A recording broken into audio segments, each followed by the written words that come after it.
भाई को बताना चाहूँगा संजय दलाल को कि संजय दलाल जी, जिस इंसान ने लोभ और लालच में पैसे के लिए अपने दादा को भगवान के समान, अपने चाचा को धोखा दिया, तो संजय दलाल जी आप तो एक पार्टी के कार्यकर्ता हैं, आपको क्या मिलेगा? धोखे से अलावा दुष्यंत चौटाला और उसकी पार्टी के पास कुछ भी नहीं है।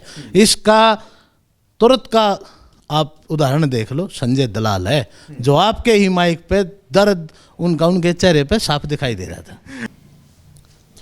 प्रदेश में फिलहाल कांग्रेस की यात्रा भी चल रही है, लेकिन एक और यात्रा की चर्चा हो रही है जो इनेलो पार्टी करने वाली है, अभय परिवर्तन यात्रा। और उसको लेकर हमारे साथ पार्टी के यूथ के जज्जर जिले के अध्यक्ष हैं प्रमोद राठी साहब।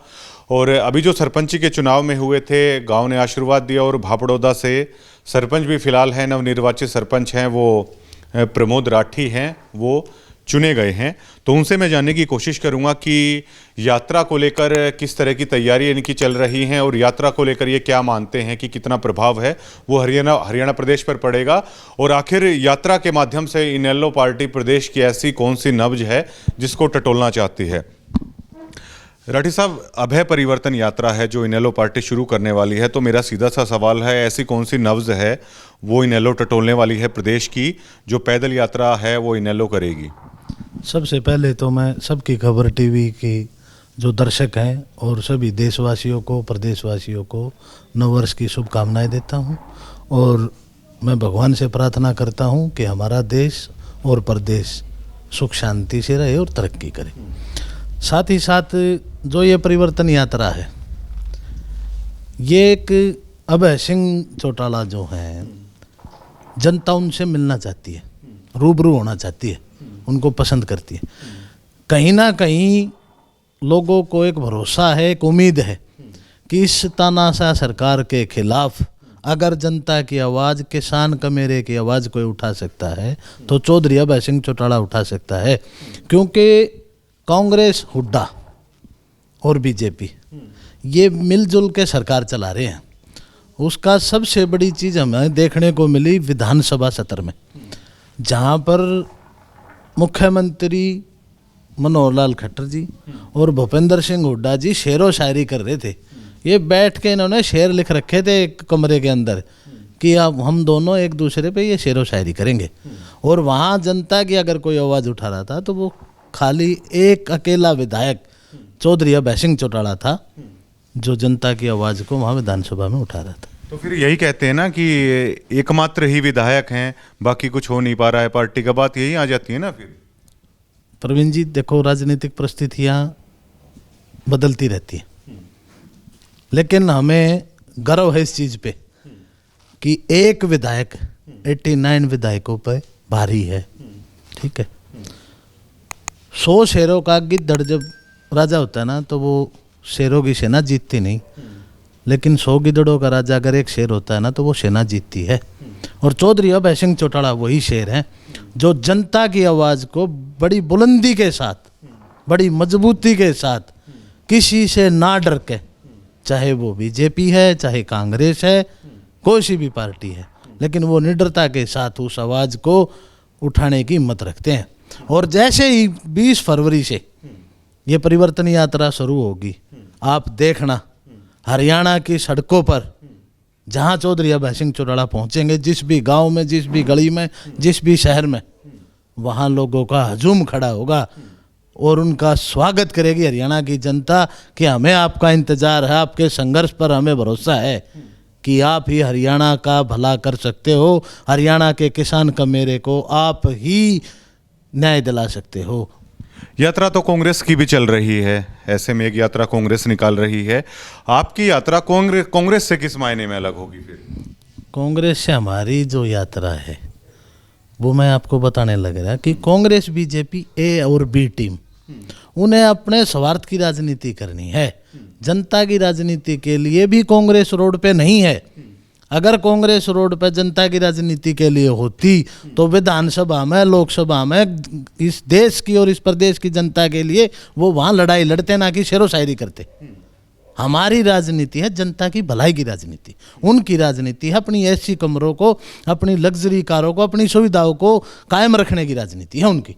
हमारी राजनीति चौधरी देवीलाल के टाइम से किसान की राजनीति रही है, ना कि अपने खुद की किसी जरूरत की राजनीति। जेजेपी भी कहती है कि हम भी चौधरी देवीलाल की पाठशाला हैं, हम भी चौधरी देवीलाल के नाम पर राजनीति करते हैं। प्रदेश के सामने ये कैसे क्लियर होगा? आप लोग भी चौधरी देवीलाल के नाम पे राजनीति, जेजेपी भी चौधरी देवीलाल के नाम पे राजनीति, कब तक चौधरी देवीलाल के नाम पे राजनीति है वो होती रहेगी ऐसे? अब मैं इस बात को आपको खुल के बताना चाहूँगा। चौधरी देवीलाल की पाठशाला के जो प्रधानाचार्य हैं वो चौधरी ओम प्रकाश चौटाला हैं, और जो जेजेपी आप जिसको बोल रहे हो ना, वो एक पैसे कमाने की शाखा है। जो चौधरी देवीलाल के नाम पे उन्होंने पैसे कमाने की एक शाखा खोली है, पाठशाला नहीं, पैसे कमाने की शाखा। मेन पाठशाला चौधरी ओम प्रकाश चौटाला जी के नेतृत्व में इंडियन नेशनल लोकदल पार्टी है, जिसका अकेला एक विधायक, मात्र विधायक पूरे हिंदुस्तान के अंदर इस्तीफा देता है किसानों के लिए, और दोबारा से जहां पर कांग्रेस और बीजेपी उनको हराने में ताकत लगा रही थी, ना कि अपने जीतने में, क्योंकि कांग्रेस को भी और बीजेपी को भी ये डर था कि ये शहर अगर दोबारा से विधानसभा में आएगा तो ये फिर से हरियाणा की जनता के लिए दाढ़ेगा। लोगों के बीच में जब जाते हैं ना, इसमें कोई दो राय नहीं है कि अभय सिंह चौटाला विधानसभा में भी आवाज उठाते हैं, इसमें कोई दो राय नहीं है कि उन्होंने इस्तीफा दिया, इसमें भी कोई दो राय नहीं है कि अभय सिंह चौटाला किसानों के लिए काम करते हैं। लेकिन ये बताइए कि सारी चीज़ें ठीक हैं, लेकिन उस तरीके से तो जुड़ाव नहीं हो पाता ना। लोग बढ़ाई तो करते हैं, लेकिन सिर्फ बढ़ाई से काम नहीं चलता। राजनीति में जब तक सिरों की गिनती होती है, जब तक राजनीति में सर नहीं जुड़ेंगे, उस चीज़ का क्या फ़ायदा है? सूखी बढ़ाई से मतलब कि कैसे काम चलेगा फिर? उसमें मैं आपको बता देता हूँ, थोड़ा गैप था। जो परिवर्तन पद यात्रा जो अभी चौधरी अभय सिंह चौटाला जी ने शुरू की है, हमारी पार्टी के सभी नेताओं ने निष्कर्ष निकाला कि जब तक अभय सिंह चौटाला गांव-गांव में जाकर हर गांव में नहीं मिलेंगे, तब तक वो लोग जुड़ने को तैयार हैं, लेकिन वो कड़ी नहीं बन पा रही। उसी कड़ी को आप इस 20 फरवरी से देखना, वो कितनी लंबी चैन बनेगी एक एक कड़ी से, जहाँ से शुरू करेंगे ना वहीं से। और साथ ही साथ मैं आपको बता दूं, अभी वो आप जेजेपी पार्टी की बता रहे थे, तो वो पाठशाला वाली बात मैं आपको बता देता हूँ। मैं 2-3 दिन से आपका इंटरव्यू देख रहा था। हमारे साथी हैं संजय दलाल जी, जेजेपी पार्टी से, बड़े मेहनती साथी हैं वो, क्योंकि सीएम आया के नारों पर उन्होंने बहुत मेहनत की थी। जर पार्टी दफ्तर में वही तय कर। बिल्कुल। अब उनके चेहरे से वो लालचता वाली झलक जो दुष्यंत चौटाला के मन में थी ना, जो पैसे की दुकान जो उन्होंने खोली थी, वो पता चल गई। साथ ही साथ मैं भाई को बताना चाहूँगा, संजय दलाल को, कि संजय दलाल जी, जिस इंसान ने लोभ और लालच में पैसे के लिए अपने दादा को भगवान के समान, अपने चाचा को धोखा दिया, तो संजय दलाल जी आप तो एक पार्टी के कार्यकर्ता हैं, आपको क्या मिलेगा? धोखे से अलावा दुष्यंत चौटाला और उसकी पार्टी के पास कुछ भी नहीं है। इसका तुरंत का आप उदाहरण देख लो, संजय दलाल है, जो आपके ही माइक पे दर्द उनके चेहरे पे साफ दिखाई दे रहा था। अच्छा, दर्द लग रहा है, लेकिन उन्होंने कहा नहीं कैमरे पे कि मुझे दर्द है। वो तो कह रहे थे कि पार्टी का भगत आदमी हूं मैं, तो कोई गलत है वो हुआ नहीं। भाई साहब, भाई की कुछ मजबूरियां होंगी कि अभी 1 साल 1.5 साल गठबंधन में सरकार है, कुछ मड़ाई मेरे को भी मिल जाए, लेकिन वो अब भी धोखे में है। यहाँ से मड़ाई का एक कतरा भी नहीं मिलना संजय दलाल भाई, तो वो उस धोखे में नहीं कह पाए। आप लोगों को खुशी हुई कि जो संजय दलाल ने किया इनेलो के साथ, आज बोवड़ के वापस उनके पास आ गया, तो खुशी हुई इस चीज़ की? नहीं, हम धोखा पट्टी की खुशी कभी करते नहीं ना, हमारे नेता करते। नहीं, ये तो हुआ होगा ना। आप लोग कहते थे कि आज इनेलो पार्टी के साथ इन लोगों ने धोखा किया है, तो आप लोग पहले भी कहते थे ना इंटरव्यू में कि एक दिन इनको ये सारी चीज़ें हैं वापस आ जाएगी, तो ये तो महसूस हुआ होगा ना कि मतलब अब उन लोगों के साथ ऐसा हो रहा है। ये चर्चा तो चली होगी आप लोगों की फिर? नहीं, ये कहावत है, जैसी करनी वैसी भरनी, बोए पेड़ बबूल के तो फूल कहाँ से होए। और हम किसी के दुख से खुश होने वाले नहीं हैं। हम तो भैया हरियाणा की जनता, हरियाणा के किसान और कमेरे की खुशी से खुश होने वाले विचारधारा के साथ जुड़े हुए हैं। हम उनके दुख से नहीं, जैसा उन्होंने किया वो उन्होंने भुगता और आगे भी भुगतते रहेंगे अगर यहीं चिपके रहे मड़ाई के चक्कर में। तो अच्छा राठी साहब, ये बताइए कि उस चीज़ की भी बेहद चर्चा चल रही है। चौधरी नफे सिंह राठी ने कहा कि कांग्रेस के साथ भी हमारा गठबंधन हो सकता है। अभी आप बुराई कर रहे हैं कांग्रेस की, फिर गठबंधन भी हो सकता है, ऐसे कैसे चलेगा? वो मैं बता दूं आपको, वो शायद समझने की जो चीज़ें होती है ना, मैंने एक बात कही थी, 100 गिद्धड़ों का अगर सेनापति शेर होता है ना तो वो सेना जीतती है।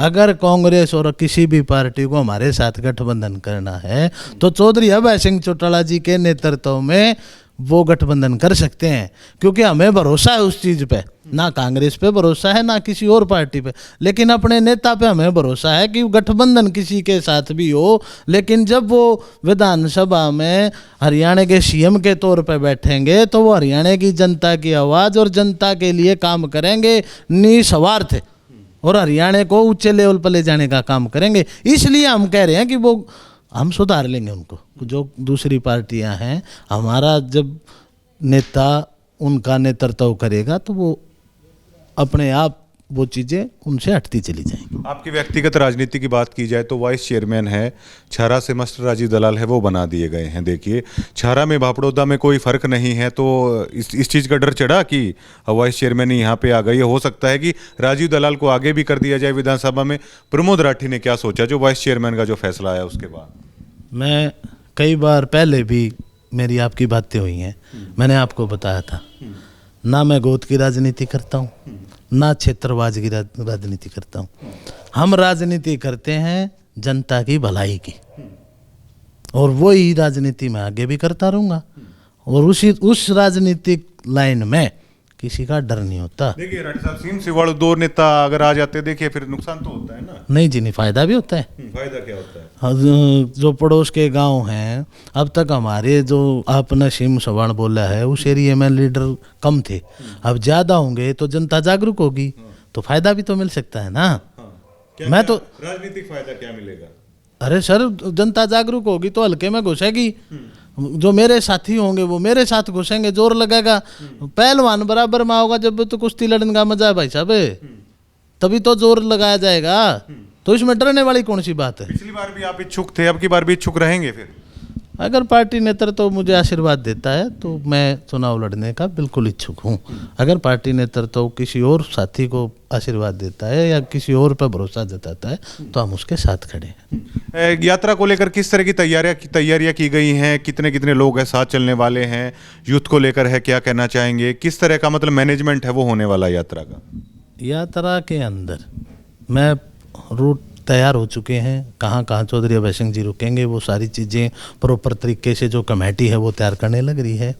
और जो हमारे जैसे युवा साथी हैं वो उनके अंदर इतना चाव है प्रवीण जी कि 20 तारीख का हम बड़ी बेसब्री से इंतज़ार कर रहे हैं, एक त्यौहार की तरह, कि हमें कब मौका मिलेगा चौधरी अभय सिंह चौटाला जी के कदम से कदम मिला के संघर्ष करने का, इस जनता से मिलने का। तो हम तो भाई साहब उस तैयारी को 20 तारीख से आप देख लेना कि कितनी बड़ी तैयारियां थी इनेलो पार्टी की और कितना बड़ा हुजूम उनके साथ जुड़ा है। और हरियाणा की राजनीति 20 फरवरी 2023 से बदलनी शुरू हो जाएंगी, तेज हवाएं चलनी शुरू हो जाएंगी 20 फरवरी 2023 से। बतौर इनेलो नेता राठी साहब आप ईमानदारी से जवाब दीजिएगा, 2024 में भविष्य मानते हैं इनेलो का, या आप ये मानते हैं कि देखिए वक्त तो लगेगा, मेहनत करनी पड़ेगी, 29 में कहीं जाके होगा, क्या मानते हैं? 2024 के अंदर गठबंधन से होगा। मैं आपको आज बता देता हूं प्रवीण जी, मेरी बात को नोट कर लेना, हरियाणा का मुख्यमंत्री चौधरी अभय सिंह चौटाला होगा। गठबंधन में होंगे। मैं आपको क्या बता रहा हूँ, वो परिस्थितियों का पता नहीं होता कहाँ क्या हो जाए, लेकिन ये मैं आपको लिख के देता हूँ कि लोग ये सवाल भी करते हैं कि चलिए 9-10 सीटें आ जाएंगी इनेलो की, आप क्या मानते हैं? क्योंकि ये बात तो चलती है कि कितनी सीटें हैं अभय सिंह चौटाला है वो ले जाएंगे, कितनी मानते हैं? आज की जो परिस्थितियां हैं, आज की परिस्थिति के हिसाब से 15 से 20 सीट पे इनेलो आज ग्रोथ में है, 1 सीट से। लेकिन 20 फरवरी से 20 में से 5 सीटें बता दीजिए। मैं सुनो आपको, अभी ये राजनीतिक सारी बातें नहीं खोली जाती, मैं हर चीज़ आपको नहीं बताऊंगा क्योंकि विरोधी दल वहाँ फिर चलिए कुछ ऐसे विधानसभा बता दीजिए जहाँ पे मजबूत है। सबसे पहला जहां पूरा हिंदुस्तान की राजनीति जाके रुकी थी, आज भी जोर लगाए हुए है एलनाबाद अभय सिंह का, अकेले शेर का। ठीक है, मैं आपको क्या कह रहा हूँ, 2024 के अंदर चौधरी अभय सिंह चौटाला हरियाणा के सीएम होंगे। राठी साहब, मेरा सीधा सा सवाल है, चलिए कोई 5 ऐसी विधानसभा बता दीजिए जो लगती हैं प्रमोद राठी को कि मजबूत है। अब मैं आपको बता देता हूँ, आप दूर की छोड़ो, मैं हम झज्जर तो अपनी बेरी नहीं कह पा रहे हैं। झज्जर जिले में बैठे, मैं वहीं आ रहा हूँ, अब आप सुनते जाओ। झज्जर जिले के अंदर भूपेंद्र सिंह हुड्डा के 4 विधायक हैं, है ना, और उनका ना कोई चेयरमैन ना कोई वाइस चेयरमैन है, कोई नहीं है ना, ना नगर परिषद में ना निगम में। सुन लो, मेरा इंटरव्यू ऐसे ही होता है, देखिए मेरा इंटरव्यू ऐसे ही होता है। अब आपकी तरफ है खतरनाक सवाल आने लग गए, देखिए मैं सारा पूछते पूछते फिर आ जाता हूँ इस चीज पे। संजय दलाल के इंटरव्यू के आपने मजे लिए होंगे, अब आपका भी होने वाला है रैपिड फायर। मैंने आपसे पूछा 5 विधानसभा बता दीजिए, आपने झट से, आपके मुंह से ये नहीं निकला, आपने कहा मैं बेरी से इच्छुक हूँ, आपने ये नहीं कहा कि एक बेरी मजबूत है। धीरे धीरे मैं आपको स्टेप बाय स्टेप वहीं लाऊंगा जिसको आप मानोगे। आप सोचने लग गए, आप सोच समझ के। सोचा नहीं, अगर मैं नाम लेता तो आप कहीं ना कहीं उस पर और डाउट उठाते, लेकिन मैं आपसे ही कहलवा दूंगा कि आप सच कह रहे हो। अब झज्जर से शुरू हो गया है, ठीक है, झज्जर से बहादुरगढ़ विधानसभा चौधरी नफे सिंह राठी, ठीक है, मजबूत है, मानता हूं, ठीक है। बादली से हमारे नरेश शर्मा जी, पूर्व में 2 बार विधायक। उनका तो ये चल रहा है कि वो हराने का मादा रखते हैं, अगर खड़े होंगे तो हरा देंगे किसी। नहीं, कैसे कह सकते हो आप? नहीं, ये कहते हैं कि वो कुलदीप वत्स के लिए घातक हो जाए। परवीन जी वो तो अपनी बातें रखेंगे राजनीति वाले, लेकिन 2 बार के विधायक हैं नरेश प्रधान जी, 2 बार विधायक बादली। आप इसलिए खुश हैं कि वो कुलदीप वत्स को हरा देंगे, बस खड़े हो गए। वो विधायक हैं बादली के आने वाले। और अगर बेरी के अंदर चौधरी ओम प्रकाश चौटाला जी मेरे को आशीर्वाद देते हैं ना, तो वो सीट ये मान लो कि इनेलो पार्टी की घोषित होगी। ये भी तीसरे नंबर पे बताइए आपने, पहले बहादुरगढ़। वो देखो वो मेरे बड़े हैं। अच्छा, एक चीज ये गठबंधन हो गया तो अब नरेश प्रधान तो भूपेंद्र हुड्डा के खिलाफ है, पूरा जहर उगलते रहते हैं, तो उनको तो दिक्कत हो जाएगी। फिर मैंने आपको क्या कहा था कि नेतृत्व तो अभय सिंह जी का होगा, जहाँ से हमारी विजयी सीटें हैं ना, वहाँ अभय सिंह चौटाला जी का नेतृत्व चलेगा। बेरी पे आ जाते हैं, बेरी से क्या कह रहे थे आप? बेरी से मैंने आपको बताया, अगर ओम प्रकाश चौटाला जी और पार्टी नेतृत्व मेरे को आशीर्वाद देता है, मेरे ऊपर ये जिम्मेवारी थोपता है, तो मैं उस सीट को जीत कर चौधरी ओम प्रकाश चौटाला की झोली में डालने का काम करूँगा। लिख लेना मेरी बात को। विक्रम कादियान भी ये सपना देख रहे होंगे, उपेंद्र कादियान भी देख रहे होंगे ये सपने विक्रम कादियान जी। डॉक्टर रघुवीर किसी से हारते ही नहीं है। बेरी विधानसभा क्षेत्र की जनता कहती है फायदा क्या राजनीति करने का। जितने भी दिग्गज इस राजनीति में रहे ना, उनको हराने का काम चौधरी ओम प्रकाश चौटाला और चौधरी देवीलाल के शिष्यों ने किया आज तक, ठीक है। तो वही उन्हीं शिष्यों में से ये शिष्य है जो इस चीज़ को भी तोड़ेगा। और चौधरी रघुवीर सिंह कादियान का जो घमंड है ना, वो 7 गज की धोती वाला, वो भी तोड़ेंगे। विक्रम कादियान भी आपके मित्र हैं, उनका कैसा मानते हैं? नहीं, मित्र हैं, जिला अध्यक्ष भी हैं। तो अब मैं आपको एक चीज बताऊंगा, जिस पार्टी के अंदर एक दूसरे की टांग खींचने की लग जाए ना, वो अपना भविष्य नहीं देख रहे, वो टांग खींचने में लगे हैं कि मैं धनखड़ की टांग खींच लूं, मैं नरेश कौशिक की। अभी चेयरमैन नहीं में हुआ है बहादुरगढ़, आमने सामने एक ही पार्टी के नेता, वो उसको बनाना चाह रहे हैं, वो उसको बनाना चाह रहे हैं। वो अपना भविष्य, वो जनता के लिए क्या करेंगे, तो जनता अब समझदार हो चुकी। हमारे अंदर ये नहीं है। जो पार्टी नेतृत्व का संदेश आदेश होगा वो हमारे लिए सर्वप्रिय है। तो भैया वो अपने खुद की लड़ाई लड़ रहे, नहीं जीत पा रहे, तो वो विधानसभा कैसे जीतेंगे? बात करने के लिए थैंक यू, धन्यवाद। प्रमोद राठी थे और इनका मानना है कि यात्रा के बाद एक अमूल बदलाव है वो हरियाणा प्रदेश में है, देखने को मिलेगा। इनेलो की एक बात खास है, इनेलो का मोराल इसलिए कभी डाउन नहीं होता क्योंकि अभय सिंह चौटाला है ना, विधानसभा में ऐसा गरजते हैं कि पूरा प्रदेश सुनता है। और देखिए, जब आपके फ्रंट लाइन के नेता इतने संघर्ष कर रहे होते हैं तो स्थानीय नेता हों चाहे कार्यकर्ता हों, उनका मोराल है हमेशा आप रहता है। एक चीज़ और है कि शायद हम भी सुन लेते हैं, और जब इनेलो के लोग जाते होंगे लोगों के बीच में तो राजनीति करते हैं, तो ये भी ये ताने सुन लेते होंगे कि एक विधायक है, शायद कुछ नहीं होने वाला है। लेकिन इनेलो के डीएनए की एक हमेशा से खास बात है कि इनेलो पार्टी में जो राजनीति करता है ना, वो बेहद मजबूत है। वो हौसले वाले लोग हैं, राजनीति करते हैं और इनका एक सपना होता है हमेशा, जैसे अन्य पार्टियों में स्वार्थी टाइप लोग नहीं होते इनेलो में। इनेलो को एक मकसद देखता हूं मैं, एक चमक देखता हूं लोगों में कि जब तक अभय सिंह चौटाला मुख्यमंत्री नहीं बन जाएंगे, जब तक हमें संघर्ष करते रहना। इस चीज को तो बखूबी सभी जानते होंगे कि इनेलो का कैडर, इनेलो कार्यकर्ता बाकी पार्टियों से हमेशा मजबूत है, वो रहता है। शुक्रिया।